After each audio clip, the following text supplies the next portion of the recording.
hope you guys are doing well. I'm going live tonight as I do the Q&A for you guys on Saturdays that is joining me. I want to make sure I share this to my main channel. So the subject that we're going to cover is how you can make your credit profile more attractive. And this is going to be a very important topic because a lot of people are not really aware on really how to build a strong credit profile. So building a strong credit profile is what's going to get you lending. So let me share this. Let me see. Okay, here we go. And we're going to get into some things. And as you guys come in, make sure you give this video some likes so it can help the algorithm. I know you heard that time and time again, but it really does help with the algorithm. And let me see, we're going to create a post. And Q&A. Thank you guys for joining me. I'm just adding this to my channel on live. Okay. And let me know where you guys are tagging in from if all possible. And make sure you hit the thumbs up. Well, what you want to always remember when it comes down to credit, and if you guys have questions, you can just start putting your questions in and I'll address them.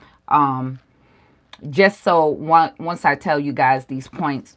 But when you are going to get any kind of loan, credit card, thank you for joining me, Karen.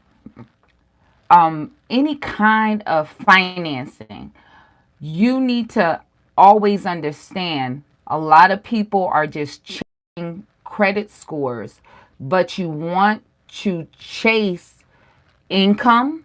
You want to show that you have strong income along with your credit score. It's just not about credit alone, and you want to build your profile in a particular way because you want to make sure you are looking attractive on paper.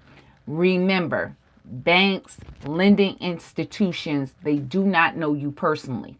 So all they know about you is what's being presented on your credit profile. That is all they can judge you on. You can be a very great person, a very good person, a very kind person, but you may not be financially, lit in some areas. So I had a comment that a young lady put in the comment section that she was approved for a home loan, and then later on she got a vehicle, and unfortunately when she went back for a home loan, because if you try to go for a pre-approval for a home loan, pre-qualification, that's only there for, maybe it might be only good for 30 days, sometimes 60 days. But then when she went back, she got denied when she tried to do it again because she got a vehicle. And so what happens when you get a vehicle, it's less that you can qualify for, so you may not no longer be able to qualify for that home loan, all depending on what's already reporting on your credit profile. So people just look at numbers like, oh, my credit score. I get this all the time from people.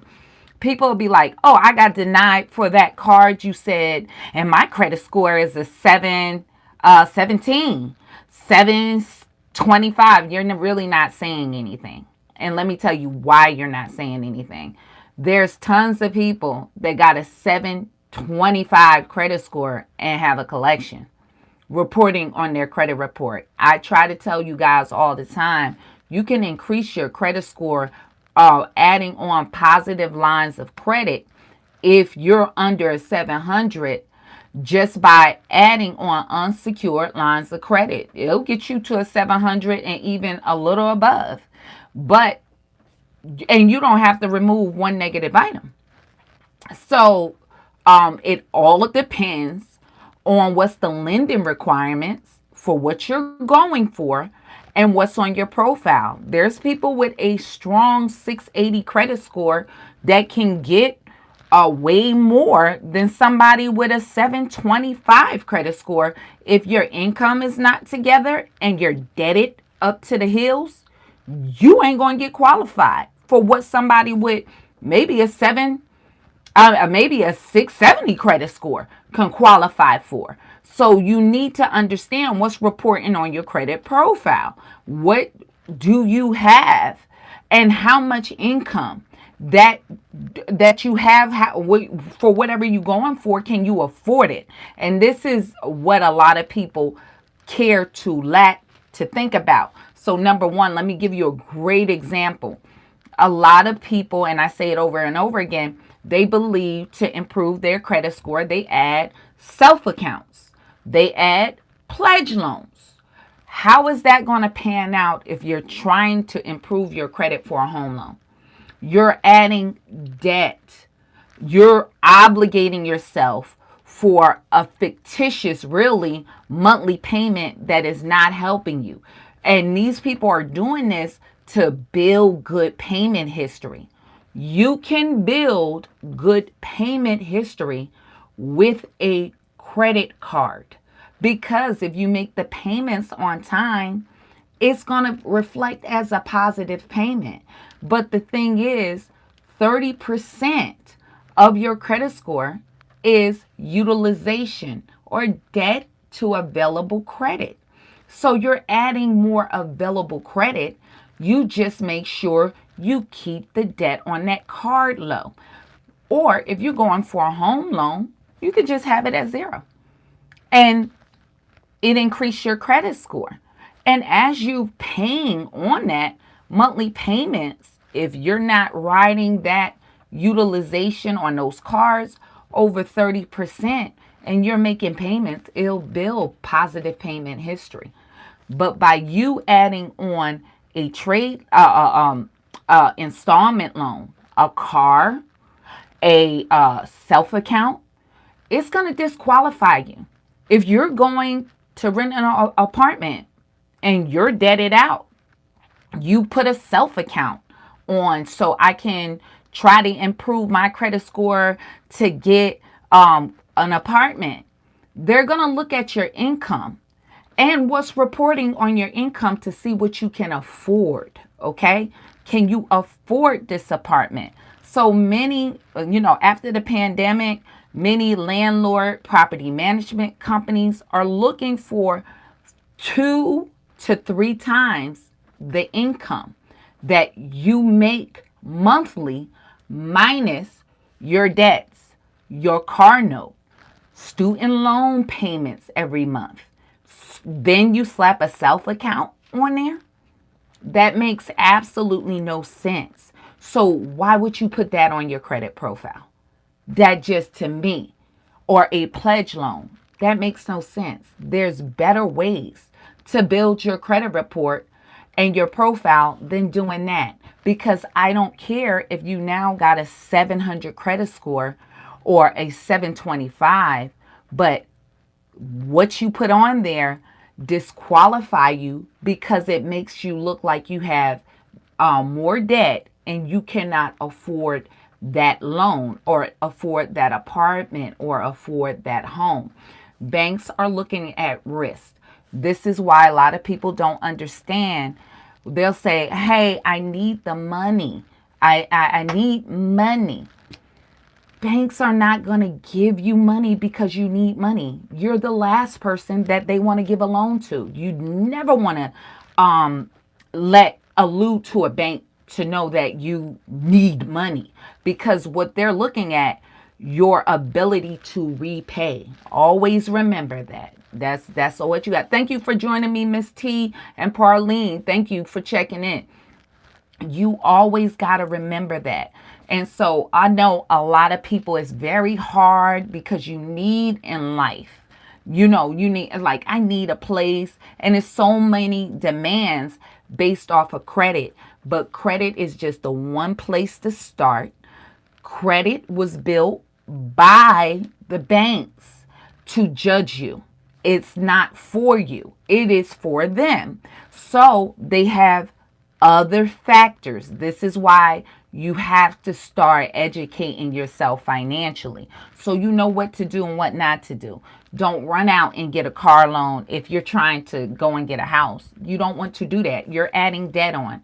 If you want to qualify, even for credit cards and stuff like that, that stuff matters. That's why they ask you on that credit card application, how much income do you make? It's not for nothing. Another thing they want to ask you, and what makes your credit report more attractive: real estate accounts, meaning mortgage accounts. When you have mortgage accounts on your credit report, it's judged at a higher standard with the banks. Number one, they know the standards and the stringent qualifications you had to go through to get that home loan. Not only a certain credit score, but it reflects a certain amount of income that you had to make. So it reflects your self responsibility. Unlike renting an apartment, if you have a landlord that is not reporting that, you can be late on your rent and it may not reflect on your credit report. But when it comes to having a mortgage, they know if you are 30 days late, it would reflect on your credit report. So they treat that as a higher standard, and the banks can recoup. So what they look at that is as an asset. If you ever forfeit, they can put a lien. They can actually go after that property that has value. So knowing those things, banks will be more apt to lend to a person that have a home. Because a lot of you guys that talks about like Nexus, Lexus, and I know it's a lot of one-sided information that people get on that. But with LexisNexis, what it does show in the background, if you ever pulled your report, if you're a homeowner, it reflects the amount of what your loan is on that home and your worth of your home, the going market value. It shows that. And the reason why it's showing that is an indication to the banks. They want to know that they have something to go after. So they look at that very differently. So when you're looking to build your credit profile, you want to look financially responsible. Okay, so you want to not only just perceive this, you want to kind of focus your life towards this if you're going this way. So a lot of this is based on how you live your life, because credit is nothing but an algorithm on your financial behavior. Whatever your behavior is, they are judging you on a financial risk. Doesn't say you're a bad person, but financially you might not be a good risk. So you have to learn. This is what this business channel is about, to teach you on creating other revenues, streams of revenue. And you need to learn how to not just base your life off of your income that you have now. You know, if something ever happened, you need your income to keep going, to keep flowing. Passive income, active income, whatever. Passive is the best way if you can achieve that, but you want to build assets. Another thing, banks, a lot of people fight. They might not know this. A lot of people get wrapped up on their job, reporting on their credit report. Oh, I've been left that job.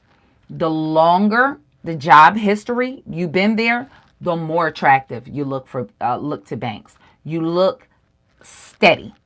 You look like someone that's been on your job for a long period of time, and if they ever forfeit, we can garnish their paycheck. You don't want to constantly keep updating your jobs from here to there, there to here.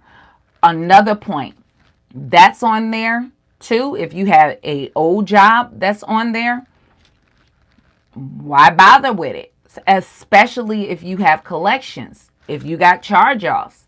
They also put that there so they know where to go after things. That's it. They want to know. Okay, oh, that's where they work. How you think they find where to garnish your check at? A lot of that is on your credit report. So you want to keep that in mind. Also, being self-employed on your credit report is not attractive. They already they want to make slaves. A lot of people, yeah, I want to start my own business, but you also got to know there's a balance to that. There's a cost to that. You have to set things up the right way, because banks know that if you're self-employed, there's more of a risk. Self-employment or being a business owner, what they consider does not guarantee you revenue. That business can go under. So people lose their jobs all the time. But, in the banking world, if they don't have, they deal off of data points. And so they know people with jobs, it's more of that. That person that is employed looks like more of a steady risk.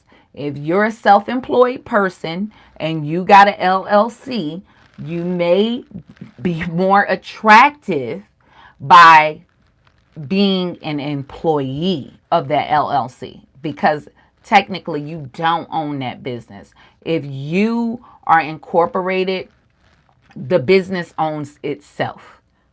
You work for the business.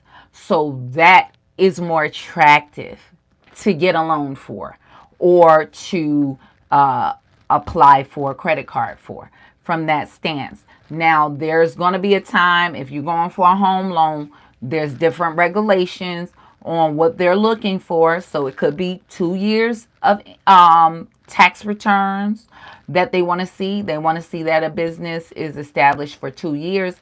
It depends on the lending requirements. So you need to know how to make yourself attractive in that case. You always want to treat, when you're dealing with your credit and your profile, imagine like you're trying to apply for college again. People do join clubs and groups because it makes you look like that you're a go-getter, achiever, you got good character, than just someone who's just sitting around not doing nothing. If you're playing sports, it makes your character or your level of dedication looks different than someone that was just sitting around. Also, if you have children, you yourself, when you go to colleges, you just don't randomly apply. You look at what's the requirements for the GPA. You look at what prerequisites that you had to have. Certain schools want a certain type of math that you have completed. They want certain types of languages that you have completed, or 4 years of a language, certain requirements. You need to do the same thing for lending. You need to find out that company lending requirements. And just like with that college, if you don't fit to Princeton standards, don't go over there applying. You're just not gonna get approved for that school. That would just be a waste of your time. Same thing. If you are not a high achiever that's on your credit, don't go to Amex. Don't flip-flop your way over to Chase. They have a higher standard, okay? So if you already know that your GPA is low, to a certain hey, you're going to maybe go to Delaware State. You're going to choose another school. You might have to go to a junior college. Same thing with financing. You need to find a lender, credit cards, home loans, whatever it is, car loans. You need to find lenders that what is their standards and what their requirement is, and target your profile to aim for that. So always be careful of adding debt if you're going to get lent to, no matter what, across the board. Credit cards, if you're going for a car loan, home loan, you don't want to add a lot of debt, especially if you don't have a lot of income. You want to be very careful. And even if you have a lot of income, but you can show less debt, you're going to get qualified for way more. So you always want to think about that income. Always keep in mind of that income.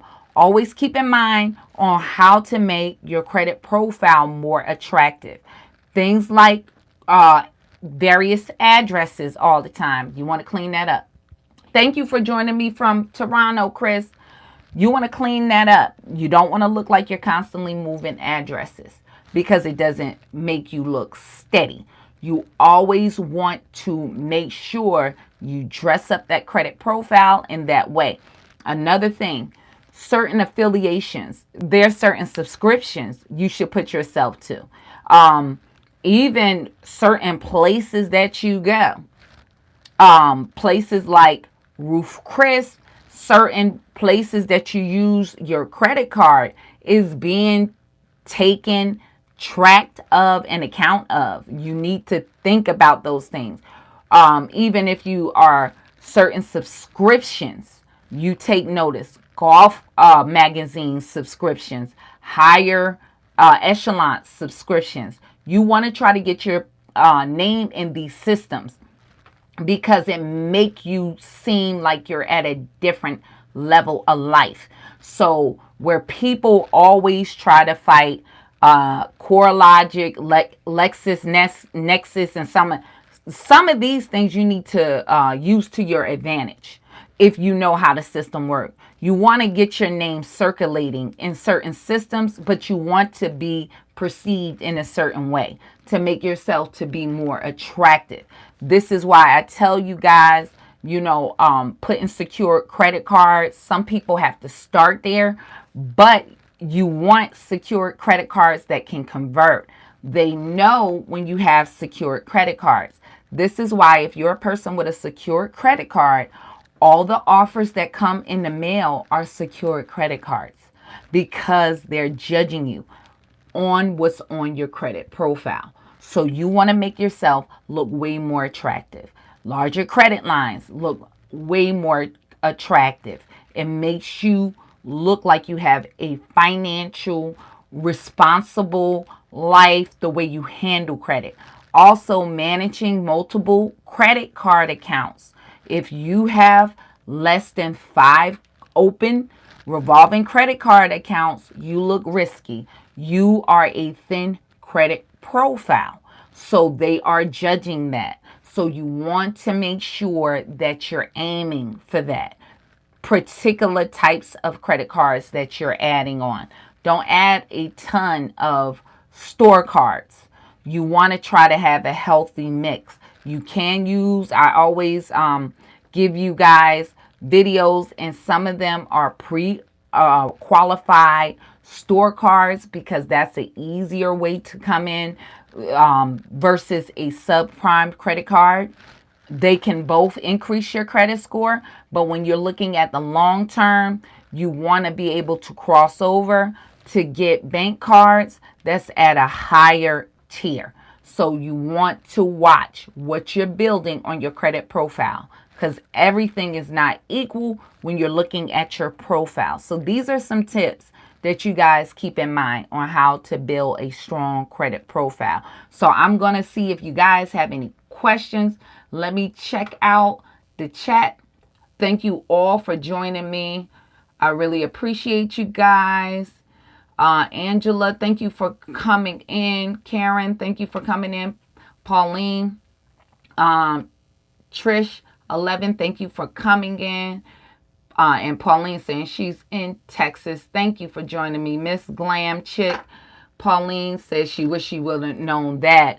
I think that was the information about the home last year, but it's also, oh, and you saying I have self, I'll be done in February. Yeah, so you have to just be careful of using those kind of accounts, you guys, because it'll make you seem deaded down. Okay, so you got to be very careful with those.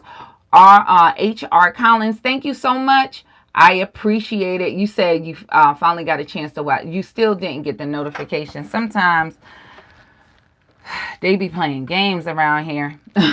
Jewel said, love that credit is an algorithm of your financial. And it's absolutely true, you guys. Always remember, start to know credit is just a simple algorithm based on your behavior. So if y'all don't have education to know what to do, what not to do, what's going to hit the system, and how it's going to appear to banks, it's going to be very hard to break that bad credit cycle. Always, the second part is income. Most people just don't set out to destroy their credit. I haven't met a person yet that said, I just wanted to mess my credit up, girl. No, nobody does that. Either their loved one got sick, someone may have passed away that caused a financial issue, or they might have got laid off from their job, and because they don't have any alternate streams of income, they were not able to pay their bills, or people are just over leveraged and they don't have enough income. So you want to be able to change that. Those are the two bases that you always want to be looking at when you're looking at credit, and how you're going to focus your life with credit.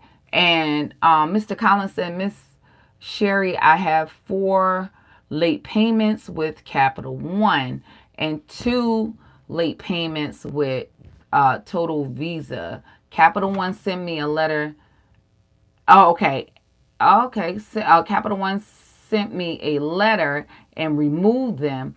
Total One sent me a auto correction, and they said they reported it correctly. Okay, can you give me more details with Total Total Visa? Was it incorrect that they put that on there, the late payments? Because Capital One, you said they removed them. Was it an error on credit, total credit fraud, or what was it? And if you sent them a letter, did you call them? Did you send them a goodwill letter? If you can just give me some more details. And also, how long ago was the late payments? That's going to be very important. And thank you, Chris, for joining me. Oh, Miss Jackson, thank you for joining me. I appreciate you always coming in. You said, should I close Total Visa?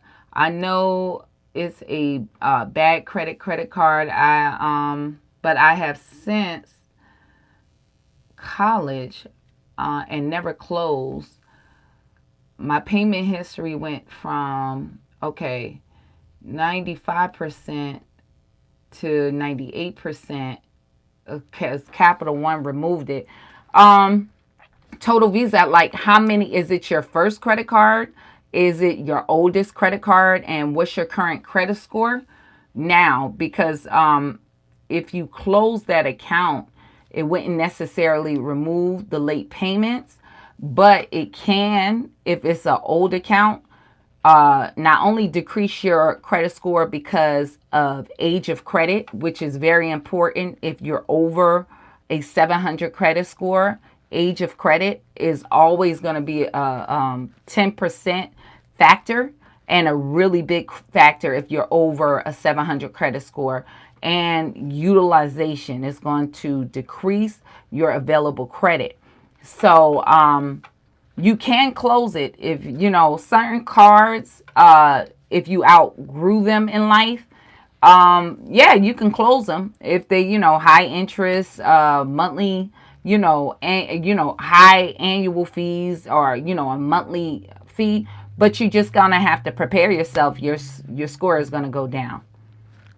That's pretty much what it is, unless you apply for another card to replace that.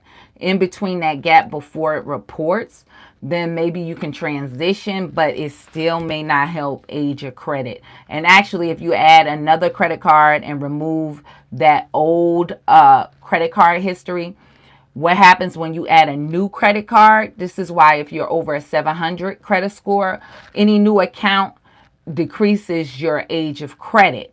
And so they take an average of all accounts that you have. So, I mean, you can do that for moving forward, but you just got to be, if you're in a certain credit score, hey, what you care for. Like if you had a 750, 725, 730, I don't know, 740, whatever, your score going to decrease. But it doesn't mean that it's the death of you if you can still qualify for certain things. Some place somewhere when you get to a 740 credit score, you're just about getting the same interest rates with somebody with an 850. So some people just turn this to a pissing contest, which it starts to turn like foolish after a while, because like I always said, why have an 850 credit score and you dying broke? What is that doing for anybody? So if you're not taking advantage of that 700 credit score and above and getting assets, or it's making your life easier, or what is you really doing? You just walk around having it.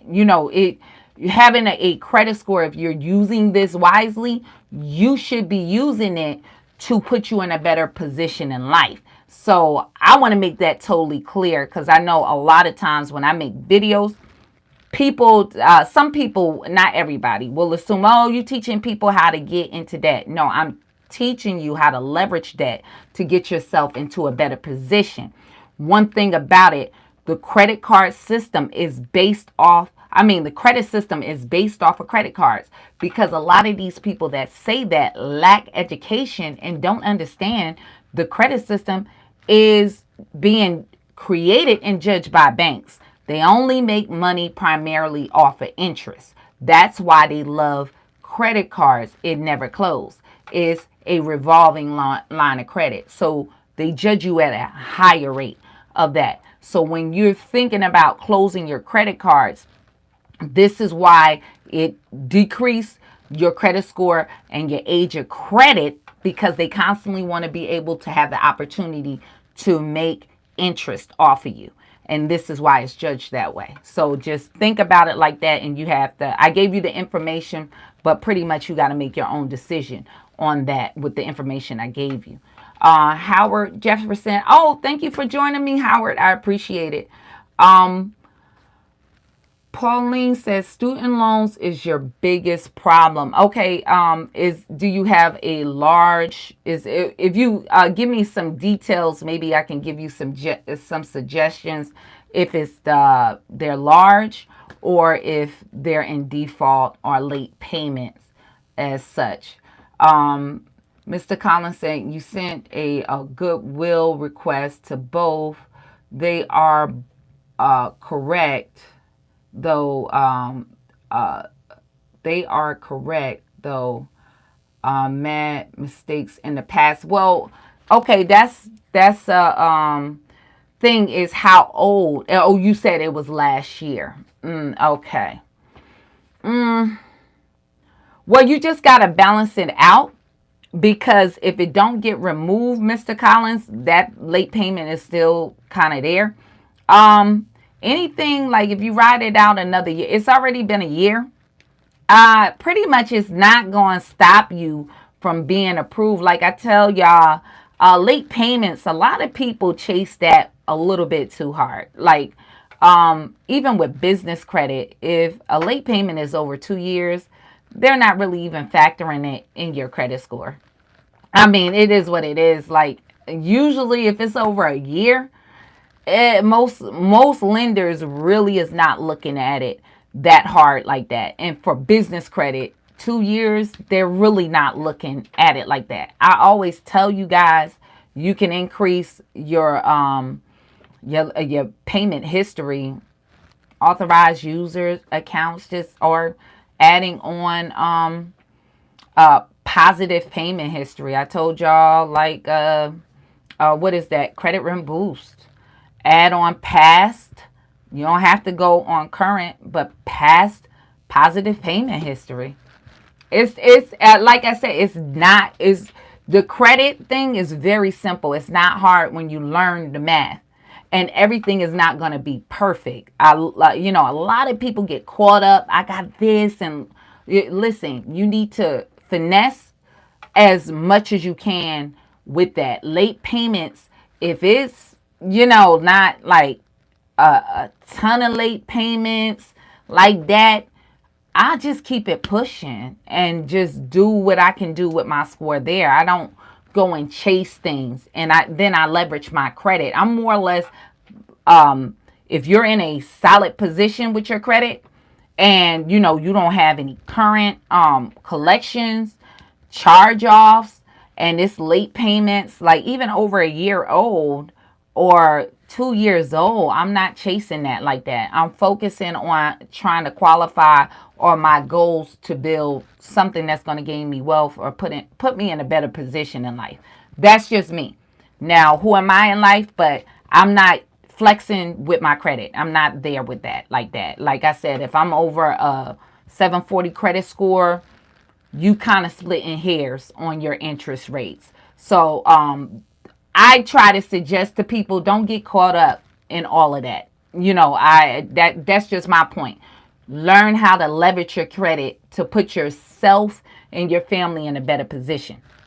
Once you got those collections, charge-offs moved off, of course, hard inquiries, you got to be careful because they can get you in problems. But if you got late payments over a year, especially 2 years old, I don't chase that like that. That's just, like I said, that's just me. I'm not credit repair though. So I'm not making a buck off of y'all chasing, foolishness. I'm just here to tell you the truth. So that's my take on it. But you can try to dispute it with the credit bureaus to remove it that way. But you just got to balance on what's going to be your better option for your credit profile with the information I just gave you. So, why said, hello, Miss Beckley. Thank you for the knowledge. Oh, thank you for joining me. I appreciate y'all's support. Thank you for checking in from Philly, Joy. And Jennifer, thank you so much for checking in. Gar said, hello, I came late. How do I use a higher level such as a golf style or roof Chris? Can you please? And what I'm saying is you want to put yourself a lot of times in some of these systems, because what happened is when you're say like golf magazines and subscriptions, a lot of these banks are looking for clients for their products. So banks need you, or they need customers, because they primarily make money off of interest. So banks have different level of their products. Like American Express have are higher tier cards. Chase are higher tier cards. So they're looking for those that will fit into their requirements on a higher level. So they buy certain lists from certain magazines, companies. They solicit that information so they know where to send their mailings to, and pre-qualifications to certain people in a certain lifestyle for their product. So let's say even Capital One, they got the Venture card, which is one of their higher cards, and then they have different variations of the Quicksilver card, depending on which Quicksilver you're offering. One of them is a credit builder card. So how would they know who to send the Venture card advertisement to ship for that product versus somebody with the credit builder Quicksilver? They pull and buy lists. This is why they buy lists from Equifax, Experian, and TransUnion, They are looking for people with certain credit scores so they can solicit their products to. That's how they make money. So that's why you want to put yourself in some of these lists, because they sell that data, and some credit card companies purchase that data from them. So that's why you will lever it that way. And Mr. Collins said, yes, I've had 4 years. It's has 100, okay, 1,000 on it, but it has no balance. My credit score is 670. I have other credit cards that never. I wouldn't do that then, me myself personally, because like I said, your score, you're not over a 700 credit score, and I personally, I mean, for me personally, I would kind of leave that there. If I say, once you get to like a 740 or something like that, maybe bail on it. But at 670, no, I would not, because you haven't went over. You're technically at 680. You're at good credit, so you want to kind of go beyond that if you want to, like I said, get into a better tier. So I wouldn't personally do that now.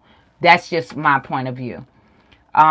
Miss Jackson said, not sure if I heard you correctly, Sherry. Did you said that if you have less than 5 credit cards, they view you as a thin credit profile. You're risky. So yeah, they want to remember, the credit system is for data. So when you hear people talking about data points, this is what they're talking about. There's certain data that they need on you. This is why people that have bad credit and no credit history is just about in the same boat. The reason why the person with no credit history is just about equal as a person with bad credit history is because they can't judge you. They have no history to go on. So it's all about them with risk. They want to see how you manage accounts. And like I keep telling y'all, why I keep preaching, credit cards is what they love. That's why it give you that boost in your credit score. Why you think? Because they want the opportunity to constantly gain interest. And don't forget, when you got unsecured credit cards, it's strictly judged on your personal credit worthiness. So nobody is putting a deposit down. Banks are just trusting you on what they see on paper with you. So this is why it's a higher echelon of credit. People that really manage their credit, some people have like 10 credit cards, 9 credit cards. They have a number of credit cards. So a lot of people who and you know what? I didn't know this back in the day. Like, I didn't know that. I was a very financially solid person, but I wish when I was younger, I knew all of this about the credit card game and all of that. You want to always try to push for bigger lines of credit. It just down the road when you trying to qualify for homes, or for maybe for somebody that I just want a home to live in. But for me, real estate investing, moving over to business credit, all these things on your personal credit does count. So yeah, you want to start getting a credit card line over a $5,000 credit card line is very important if you ever want to go into business credit. All of these things, they're judging that, and it matters, because the thing, what it is with that $5,000 credit card limit across the board, even with personal credit, they know you only get, with most credit card companies, an opportunity to increase your credit limit twice in a year, just about every 6 months. So if you're at a $5,000 credit card limit and beyond, they know it took you years to develop that, of a great payment history and good behaviors. So they see that as you being more of a seasoned, responsible person. So Hopefully that is helpful information. Howard Jefferson, Sherry, why is my FICO score higher than my Vantage score? FICO and Vantage scores judge points differently. So let's say a Vantage score. Most lenders are going to use your FICO score anyway. So I would focus more on my FICO score. But with Vantage scores, say if you had a missed mortgage payment, they judge that harder than FICO maybe would. So, for instance, the gentleman I had about, and I think I showed it with the Navy Federal credit card approval. He had actually went into foreclosure, and he waited, and like I told him, 4 months, as I tell y'all, chasing those late payments and stuff like that. Over 90 days, your score can go back up, even with things that is negative payment history, if you know how to finesse it. And his score went back up. He was over, he was, I believe, like a 6, he had jumped back up to, I think he was a 680 or something at the time. And he was able to get qualified for $20,000 Navy Federal credit card. And his score started to heal. So when it comes down to FICA and Vantage, they rate the score differently. Most lenders are not using Vantage scores anyway. And this same principle is why you're going to always have an inconsistency in Equifax, TransUnion, and Experian. A lot of people say, well, my credit scores ain't the same. They ain't going to never be the same. You're going to have a high score, a mid score, and a lower credit score. That's just because even with them, they have little intricacies that they judge things differently amongst themselves. Okay, so always just know that if you have those 3 major credit scores and there's like a 50 points variance in it, then somewhere down the line, 50 and over, there's somewhere in there is some information that's reporting negatively on one score that's not the other. And my main place you should look is hard inquiries, because different lenders use different bureaus to pull for inquiry, or to use for qualifications. So the majority of the time, you're going to see more lenders use Experian. So it is very important. If you want to clean up a credit score, Experian would be the first place I target. Second would probably be TransUnion, and Equifax is real big on credit unions and things like that. But the first place I will look if I see a variation, it'll be in my hard inquiries. But that all entails is the score pointage. Is they just judge it differently. And so Vantage scores, it varies than your FICO scores. So that's your answer in a nutshell. And I would focus a lot on my FICO scores than my Vantage scores. Tina Jean said, do late payments on student loans beyond 2 years but less than 7 still affect my credit score? Does it affect me getting approved for lines of credit card? Most of the times, no. Now with the mortgage, it could depend on what kind of mortgage you're going for. Maybe if you're going for what we call a conventional loan, but majority of the times it doesn't, especially if that loan is out of default. So that's the answer to that. Tina said, I get mixed opinions about removing student loans or leaving them alone.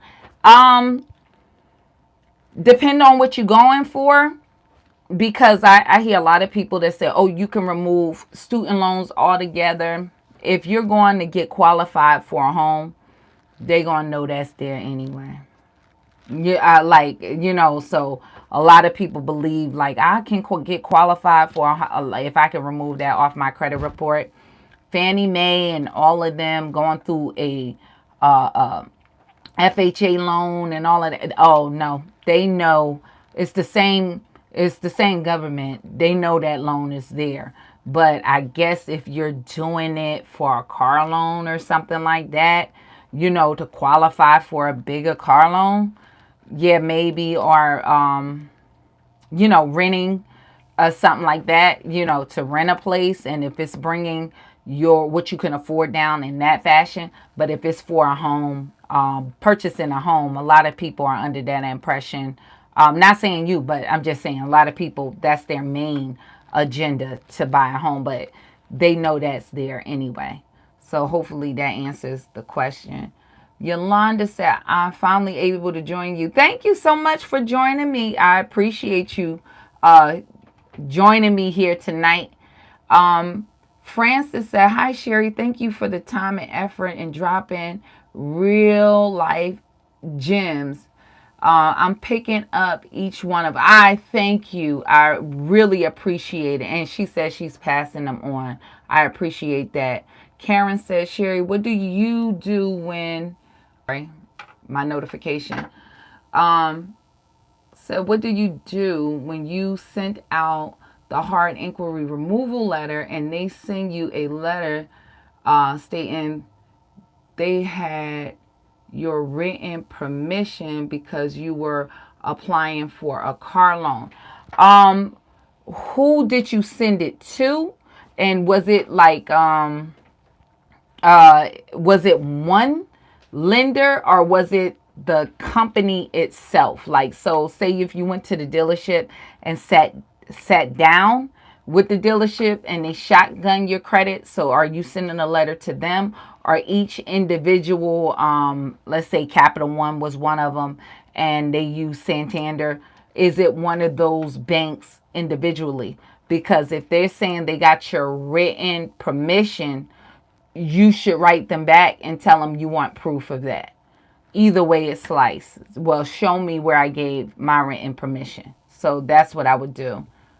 And what you can also do is dispute that directly with the credit bureaus to try to get it off. But I would ask, where's my written permission?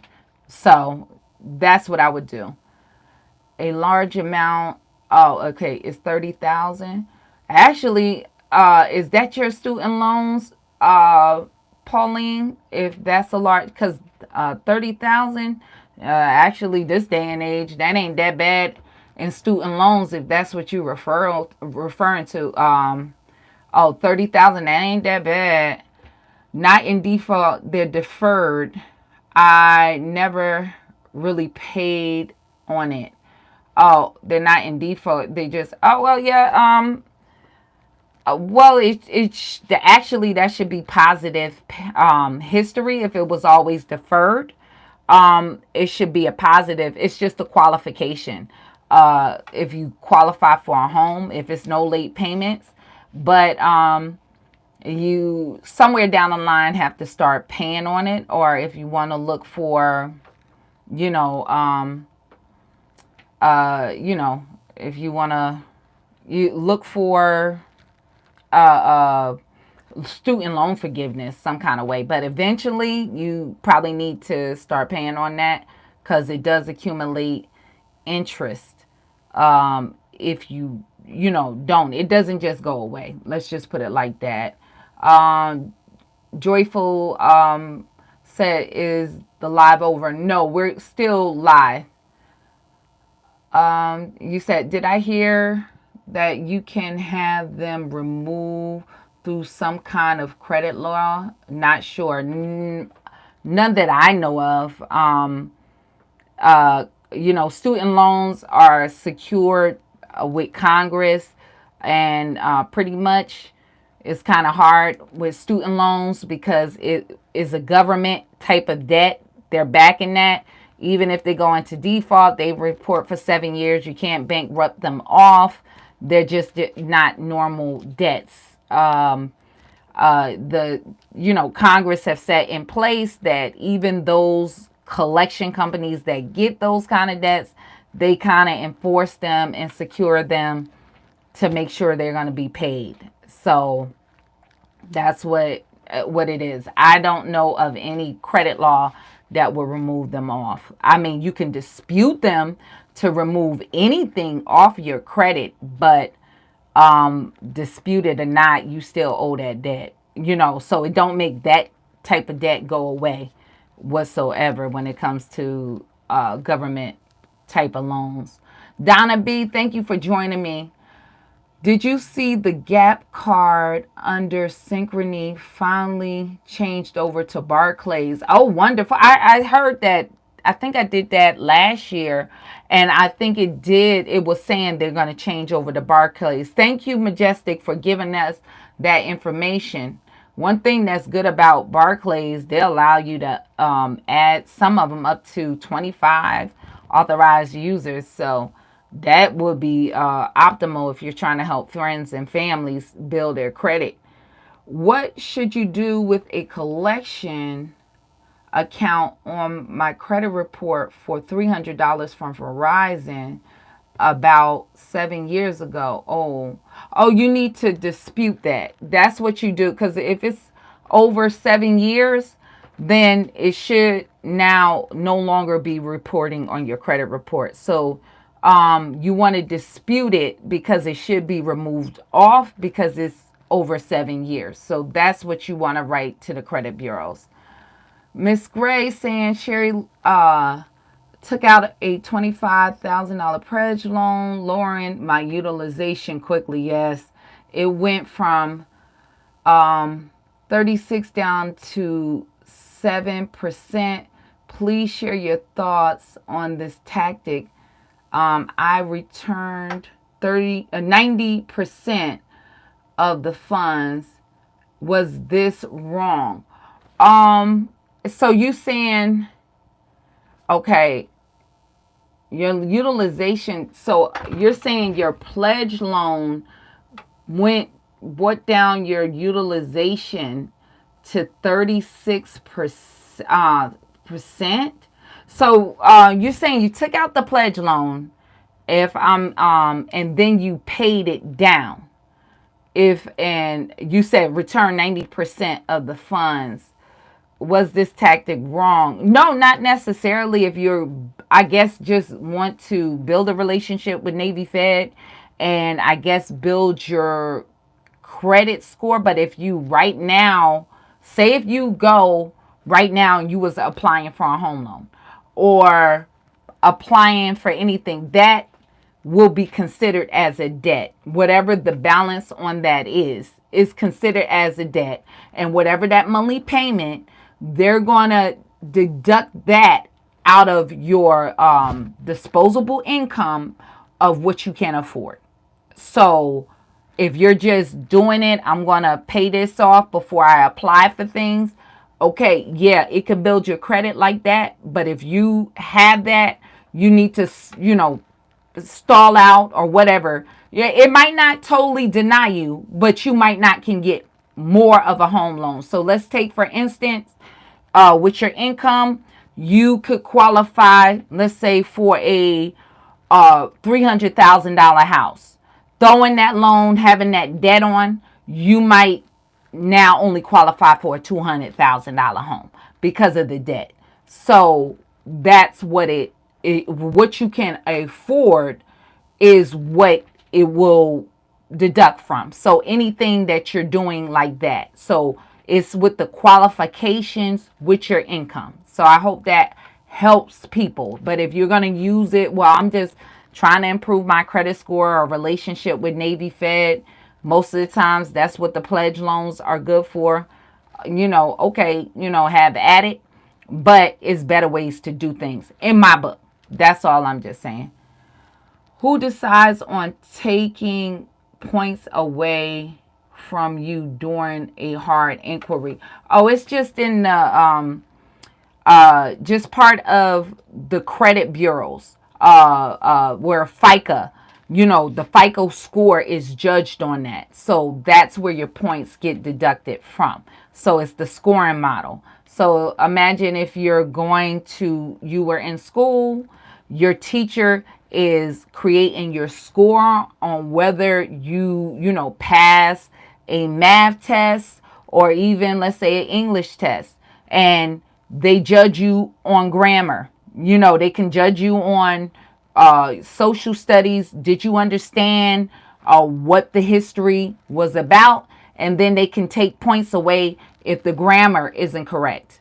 So the teacher is deducting points for the grammar.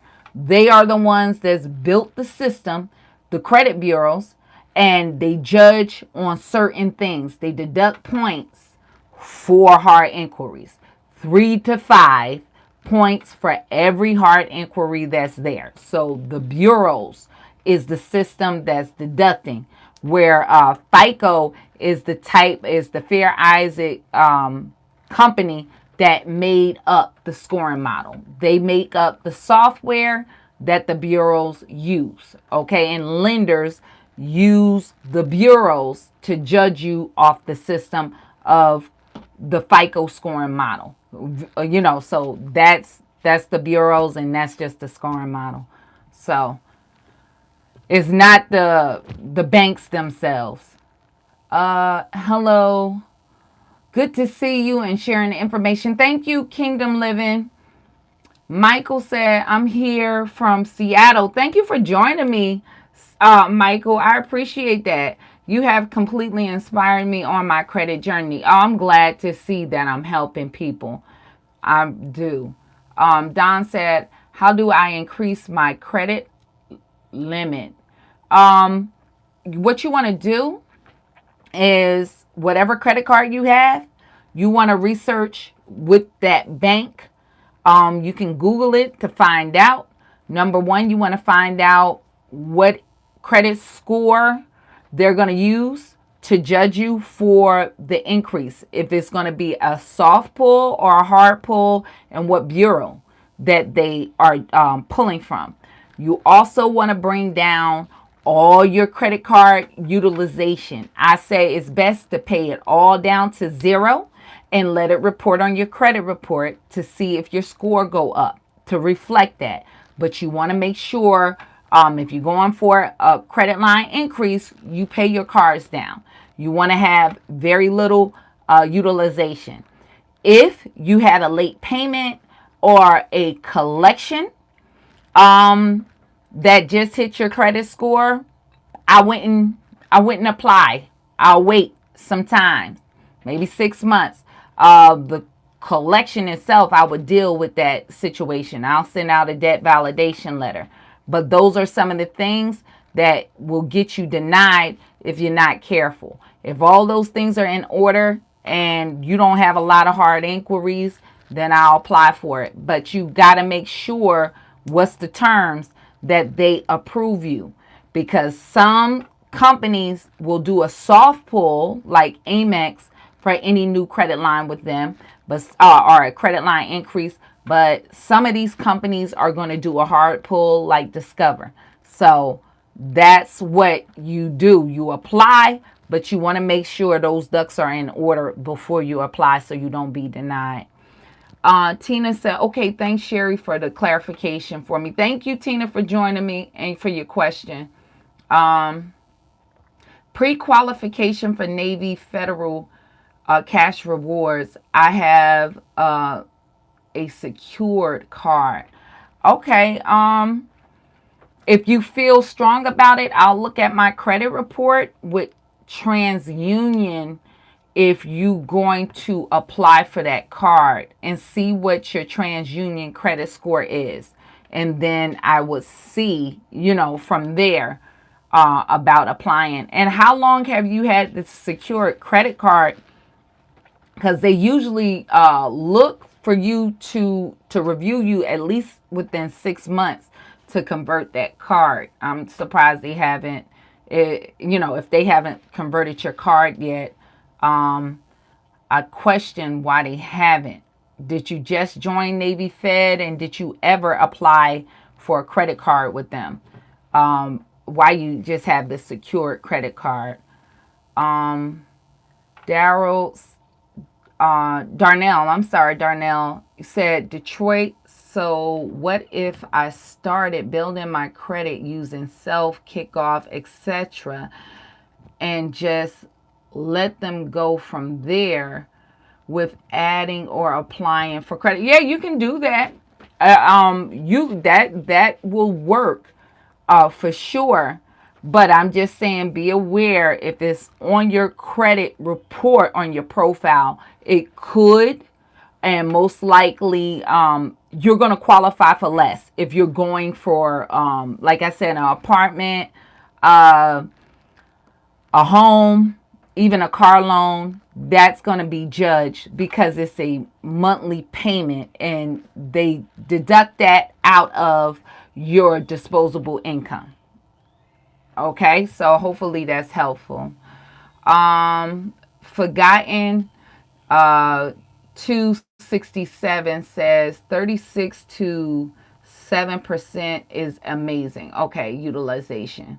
Thank you so much for sharing your knowledge. I appreciate it. Thank you, Miss Gray. I really appreciate it.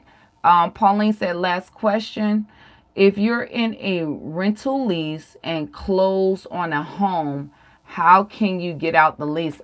You would call that company and find out. Sometimes they'll make you pay a penalty or whatever that's in your lease contract. So I would first read my lease to find out what's in the terms of that contract. Sometimes it could be 3 months, a month. Find out what is stated because it should be there in your lease, and then you call the company. And some of that too, Pauline, is dependent on your state. Landlord tenant laws. I know in New Jersey, where I'm a landlord, you can hold a tenant responsible until you find a new renter for that unit. But the way that plays, like if a landlord find a renter the next month, they can't hold you responsible for like 4 or 5 months of monthly rent due. So look at those 3 places. Look at your lease contract. Then you can call, the management company to find out. But I'll look at my lease contract and also look at your landlord tenant laws in your state. All right. Thank you, Pauline. Why, Mr. Collins said, why does Equifax score never change? All others change. Why does my Equifax, what does Equifax look for primarily? Well, number one, where are you viewing your Equifax score at? Because it all depends. If you got Experian or something like that, they make you pay to renew those every month. So you might be looking at an old Equifax report if you didn't update it. If you're looking somewhere else, I'm not sure if you're not getting it from Equifax.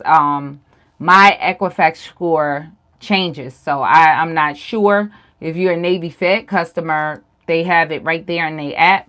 Equifax 9 score. If you have an account with them, they give you that score for free. So I'm not sure if you have a updated Equifax score and where you're getting it from. Just look at the date on the score that you're looking at, because that could be the issue or in the system they're giving you. This is me. Said, should I apply for the cash rewards with Navy Fed? Was qualified, or should I just let the secure card graduate? I had a secure card for almost 7 months. Credit score been 620. Been a Navy Fed member for 5 years and have had a pledge loan. I just wonder why, or I would call and ask them why having my secure card converted, because the 620 credit score, I just don't understand why they haven't converted it yet. So I wouldn't just, even though you qualified, I would still be careful about applying for that card, because 620 is still considered a subprime credit score. So I will watch out for that, me, myself, personally. Maria said, hello, my dear. How are you? Love, prayers, and blessings your way. Your love first. All sorry for being late. Had me on hold. Okay, well, thank you for joining me, Maria. Thank you. You always join me on my lives. I appreciate seeing you. Thank you for your love and your prayers. As always needed. Michael said, whom do I send a hard inquiry letter to? Also, I sent a debt validation letter and they haven't responded. What's the next steps? Hard inquiry letter you would send to the company that access your credit report, and you can also dispute it with the credit bureau. So that's with the hard inquiry. If you sent the debt validation letter, have it been over 30 days? If it haven't been over 30 days, you need to wait 30 days to give them a chance to respond. If they haven't responded and it's been over 30 days, then you will send a second letter notifying them that they're in default and they need to remove the collection off of your credit report. Also, with that collection, I will look, if it's been over 30 days, at my credit report and see if that's been notated as that account being in dispute. They must do that with the credit bureaus under the Fair Credit Reporting Act. So hopefully that is helpful. Were you able to see the documents I sent you through the web? I'll have to check it tonight. I didn't see any documents, Maria, so I have to check into it. And you said, is set C-Fi good for credit building? I'll have to look into C-Fi Full of Joy in order to answer that, to see the details. So I'll have to research that out. Okay. Two collections from 15 years ago that was arranged, sent police report, but Capital One sold it to NIV on research. Okay, cap services. So if it was from 15 years ago, you should dispute it with the credit bureaus because it should be off of your credit report unless it's a student loan. Unless it's a student loan account. Now, if it's student loan, then they can report it. And you said it was arranged, sent a police report, but Capital One sold it to. So was it due to identity theft? That's why you sent a police report. I need those questions. If it was identity theft and you got a police report, then you send that police report, if it's identity theft, directly to LMV and Resurgent, because LMV own Resurgent Capital. So I will send it to them and they need to remove it because it's due to identity theft. They want to call me. I'll talk to them via mail correspondence. If it was for identity theft, you send them that police report and they need to stop reporting it, because that's the only reason why I can see you sending a police report for you mentioning that. So then you send it to them directly and let them know that you're a victim of identity theft and they need to stop reporting it within 4 business days, within 4 days, according to the FCRA. Okay. And that's FACTA, and according to FACTA. Okay, that's the law attached to the FCRA with things dealing with identity theft. Bush passed that law back in 2003. So that's what you do. You send it to them. Karen said the hard inquiries was from Santander and Lobos and Veros Credit. I purchased a car from CarMax and they stopped it. Oh, they shopped it around. So who sent the letters saying that you gave? Was it CarMax or was it Santander in them? And if whoever said that reply to you, tell them you want the proof, that you want to see where you sign that. So ask them for the proof. Now, if they don't have a proof, I'm not an attorney, but what I have done in the past, if they don't have that proof and they got that on me, or on my credit report, I'll go to file a small claims court lawsuit for defamation of character. I name people that work in the office. I name also the president, vice president, board members. You can find that off of the Better Business Bureau and send it to that address. And I always file a lawsuit for defamation of character because you lying on me. I don't, and I put it against them. So somewhere around $500-$600. It all depends on what's your landlord tenant, whatchamacallit. Once they get, what's your landlord, not landlord, your small claims court limit. So different states is different limits considered small claims court. I'll keep it under that.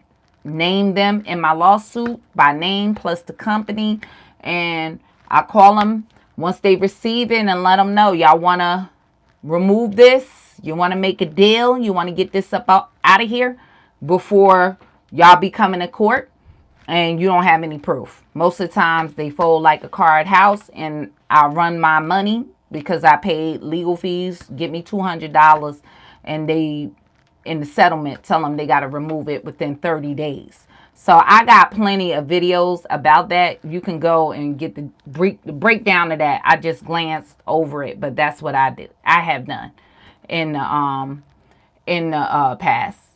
Okay, so that's what you can do if they don't remove it. I don't want to know my daughter and her friends took it and maxed it out. What did they max out, if you can? Oh, okay. So you're talking about your credit card. Okay. But you filed a police report. All right. Yes. Send it to them.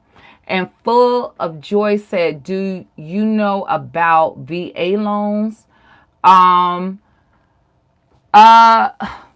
not abreast in VA loans. VA loans, it all breaks down to the lender. So anything that you're talking about, like VA loans and things like that, even FHA loans, VA loans is for, vets.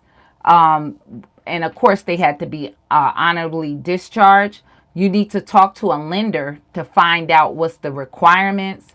From my understanding with VA loans, my husband is a veteran.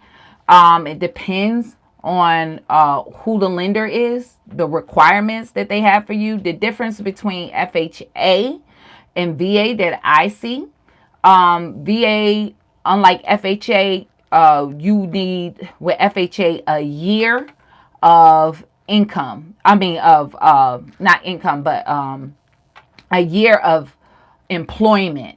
FHA, I believe it's like 3 pay stubs of employment, and there's zero money down with VA loans. FHA loans, you need 3.5% down. So that's the difference I can tell you, but each lender have different requirements. But VA loans is zero money down for a VA loan, and the employment requirement is not the same. I believe it's 3 pay stubs with VA loans, to my understanding. So hopefully that's helpful.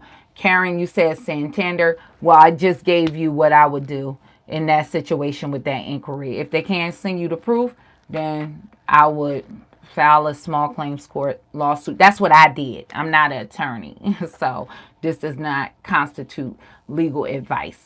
And Maria said, sent me a statement with the account date. Okay, and a statement, that's not proof. Like I said, I personally, Maria, if it's identity theft, send them the letter demanding that. And if they don't remove it, just like how I told Karen, small claims court lawsuit. That's what I did. because that's defamation of character. If it's not yours, you got the police report. If they don't remove it, then I'll sue them in the same fashion I just mentioned. Name board members, president, vice president, grab up some names of some employees up in there, name them on my lawsuit, and then also the company, and send them that small claims court. That cleans up a lot of my credit issues because it's defamation of character. You're lying on me. I don't owe you nothing, and here's the law. So hopefully that helps. Thank you. Fuller Joy said, thank you. Is Social Security counted as income? Yes, it will, especially with VA, because certain, like my husband, they get you get compensation if you had injuries, and some vets are totally disabled. So, but sometimes with their compensation, they can work, and so that they will consider it as income, even if you're going for a FHA mortgage. So Social Security income and all of that counts, especially when it goes to VA. But I don't know the requirements on how many years or what's the math on the VA part of that. So hopefully that's helpful. But I would call a lender, a mortgage broker that deal with VA loans, and then they can give you those details with the Social Security income. Michael said, what's your advice with increasing your credit card with American Express? The same details that I gave the other gentleman, but at least with American Express, they do a soft pull. So just make sure you don't have any recent late payments. Make sure your credit card utilization is as low as possible. Also, make sure that all your other accounts are not maxed out and current. No collections with American Express, no recent collections. And if all of those things are in place, then I would just go ahead and apply. So hopefully that helps. I love healthy, and Marie say KKK, awesome. Okay. Oh, thank you so much for you for the compliment on my skin. I love, I appreciate it. And joyful decorator Denise. So I'll just call you Denise. Said when purchasing a home, SSI income. Okay, thank you. Okay. Well, you can use that SSI income. It's the only thing is how much income you have and what is going to be for what you qualify for the home in your area. So you can get qualified with disability income, even for any kind of mortgage. The thing is the purchasing price for the homes in your area. Is it going to be enough to purchase what you're looking to purchase? Or whatever you get qualified for, you just find a home in that category. The other option is, say if you get qualified for, let's say, I don't know, 170,000, or let's do 180,000, and the home that you're looking for is 200,000. Then if you got $30,000 to put down, you can purchase the home. So hopefully that's what you need to focus on. So thank you so much, Lee Weaver. I appreciate it, you guys. I'm going to let you guys go. Thank you all for joining me. I want to wish all you ladies, if you're mothers, happy Mother's Day. Even if you're not a mother and you give advice to women or help children, some of y'all are aunties that you help raise people, and you even just helping your community. I want to wish you all a happy Mother's Day. So thank you so much for joining me. I'm going to see you guys next week. And so if you're available, come on in and we'll chop it up. But God bless you, and y'all be safe. Bye-bye.